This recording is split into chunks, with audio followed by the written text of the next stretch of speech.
Hi, I'm Karen. We're here at Montevilla Sewing Center, and we're talking about the Janome 6700. In this video, we're going to show you how to do the basic maintenance on this machine. It doesn't require a lot of maintenance, and you don't need to do any oiling, but sewing does cause some lint to collect in certain areas, and also you do occasionally need to change your needle. My basic reference for how often you should change a needle is every 3 full bobbins that you use up. Now, a full bobbin, that's going to be a lot of sewing. So 3 of those is after that point with a single one needle that you haven't changed out to any other needle. By that point, the tip of the needle is starting to get dull from going through the fabric so many times. And a dull needle can actually damage your fabric. So you want to change your needle regularly. Okay, so first thing we want to do is unthread our machine, and we cut the thread up here, pull the excess out this way. In a previous video, I referenced this, that you always want to be pulling your thread towards the needle. Don't grab your spool and pull it backwards out of your machine, because you don't want lint building up in the tension disc. Okay, so one of the first things we want to do when we are cleaning our machine is we want to push the lockout. The lockout button makes it so that we don't accidentally start sewing when we're working with a needle here. It's a safety feature. So I like to take the foot off, quick change foot, we can take that right off. Then I take the needle out. And when you're putting your needle in, always make sure you tighten that all the way up there like that. So take that out like that. I'm going to put it in a pin cushion right now. That's a good idea, to put your pin in a pin cushion or your needle so that it doesn't get lost. And at this point, we can take the bobbin out like that. It's out of the way. Now we want to take the needle plate off. And notice I'm putting my bobbin cover back on here so that way it doesn't get lost also. It's where it should be.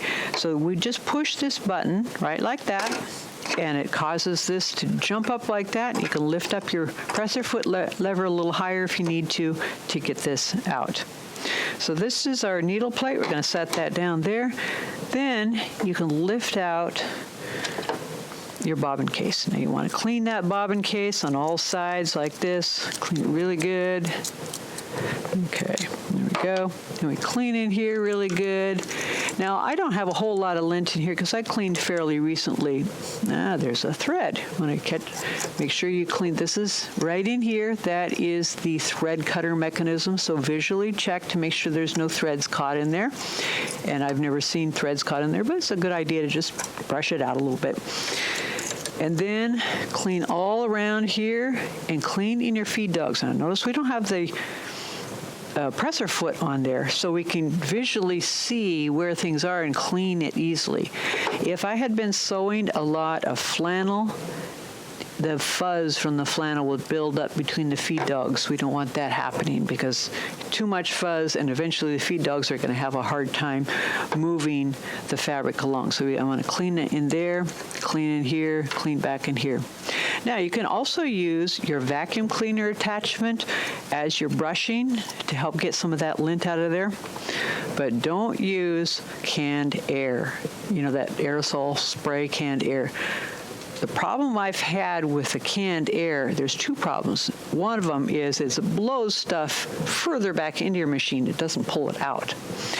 Secondly, and the worst part, is that canned air, if you spray it long enough, the coldness, it kind of, as it sprays, it gets cold, and that will cause frost to be sprayed onto whatever you're spraying it on. Frost is moisture. Moisture is a big no-no for our sewing machines. So don't use canned air. Just use your vacuum cleaner attachment, or just use your brush. That's usually all I need to do. Okay, so to put things back together, we're going to put the bobbin case back in. Make sure you clean on all sides. Now I want you to notice with the bobbin case, we have this rim right here. That's going to go right along this metal rim all the way around here. So we want to have it sitting on there nice and flat. Also, there's a little flexible metal stopper right there.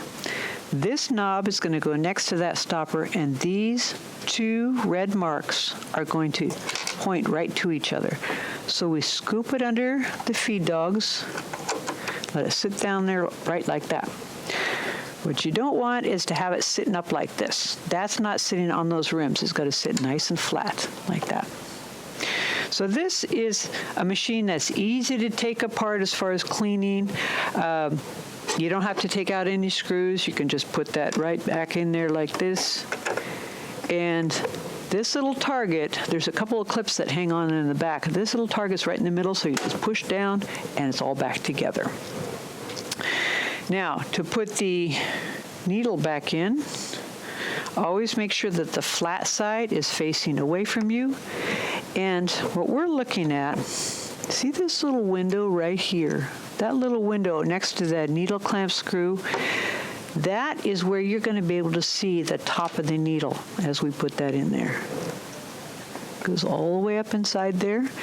And notice I still have it on lockout, so I'm not going to accidentally poke myself. So keep it right up to the very top. Tighten this up. Make sure it's all the way up there. Here we go. Get your screwdriver. I like the long handle screwdriver. Give it an extra little pull on the screwdriver to make sure it stays all the way up there.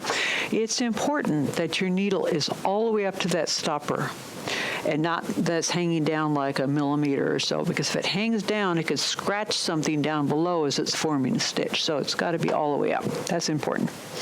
Then we're going to put the foot back on. Line up the stitch holes in the foot and in the needle plate. Lower your presser lever, and the foot's right back on.